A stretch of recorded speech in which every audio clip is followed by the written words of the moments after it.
Champions ট্রফির squad থেকে বাদ পড়ার দিনে ধুমধারাক্কা ব্যাটিং লিটন দাসের।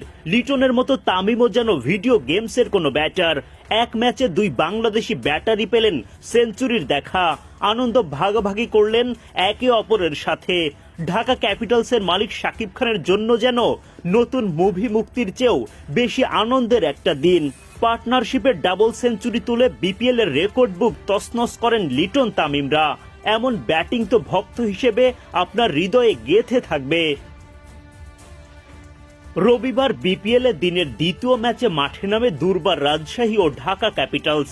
টস জিতে আগে বোলিংয়ের সিদ্ধান্ত নেন রাজশাহী অধিনায়ক এনামুল হক বিজয়। ব্যাটিংয়ে নেমে শুরু থেকে রাজশাহীর ওপর চাপ বাড়ান ঢাকার দুই ওপেনার লিটন দাস ও তানজিদ তামিম। রাজশাহীর বোলারদের পাত্তাই দেননি তারা। সানজামুলের করা ইনিংসের পঞ্চম ওভারে মারকুটে ভূমিকা নেন তামিম। টানা 4 বলে হাঁকান 2টা করে ছক্কা ও 4। ওই ওভারে ঢাকা পায় 21 রান। অপর প্রান্ত থেকে লিটনও হাঁকান একের পর এক বাউন্ডারি। পাওয়ার প্লের 6 ওভার শেষে ঢাকা পায় 59 রান। পাওয়ার প্লে শেষ হলেও চলতে থাকে লিটনের পাওয়ার। সপ্তম ওভারে শফিউলকে 2 ছক্কা ও 1-4 হাঁকিয়ে তোলেন 18 রান। সাব্বির হোসেনের বলে ডিপ মিড উইকেট দিয়ে ছক্কা হাঁকিয়ে 50 পূরণ লিটনের। চ্যাম্পিয়ন্স ট্রফির স্কোয়াড থেকে বাদ পড়ার দিনে ব্যাট উঁচিয়ে ধরার প্রয়োজনীয়তা অনুভব করেননি এই ব্যাটার, বরং দলের রান বাড়ানোর দিকেই মনোযোগ দেন। 50 পূরণের পরের বলে ফের লিটনের ছক্কা। ওদিকে তানজিদ তামিমও ছক্কায় গ্যালারি মাতিয়ে 50 পূরণ করেন। ব্যাট উঁচিয়ে দেন ভক্তদের অভিবাদনের জবাব।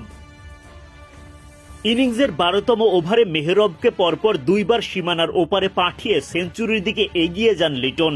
শেষ পর্যন্ত দুর্দান্ত ব্যাটিংয়ে বাউন্ডারির সাহায্যে সেঞ্চুরিও তুলে নেন এই ওপেনার। পার্টনার তানজিদ তামিম বুকে জড়িয়ে নেন লিটনকে। সেঞ্চুরি হাঁকিয়ে এবার ব্যাট উঁচিয়ে ধরেন তিনি। অপর প্রান্ত থেকে তামিমও তাণ্ডব চালাতে শুরু করেন। তাদের জুটি পেরিয়ে যায় ডাবল সেঞ্চুরির ঘর। রেকর্ডের সরাসরি তাদের জুটিতে। প্রথমে ওপেনিং জুটি, এরপর বিপিএল ইতিহাসে যে কোনো উইকেটেই সর্বোচ্চ রানের রেকর্ড গড়েন তারা। লিটনের পর সেঞ্চুরি তুলে নেন তামিমও। মাঠে তখন খুশির জোয়ার। এমন রেকর্ড গড়া ওপেনিং জুটির ওপর ভর করে রানের পাহাড় গড়ে ঢাকা। ব্যাটিং ইনিংসেই তারা এক প্রকার পরাস্ত করে ফেলেন রাজশাহীকে।